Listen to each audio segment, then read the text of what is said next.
na Dubai na kati aquarium. Aquarium ya munene na kati ya Dubai vraiment. Toza na Floris Saombo. Eza ne makambo. Toza na kati ya aquarium. Babi aquarium oyo eza made ya munene.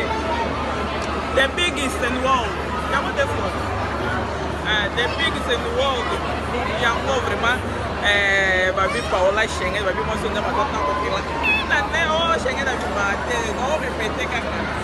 Na bi fa kana na kata kwa. Mota la babi.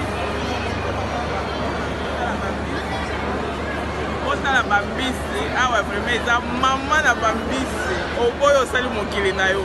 Mais faut qu'on mape. Dubai vraiment eza mamboka moko babongisa yango bien.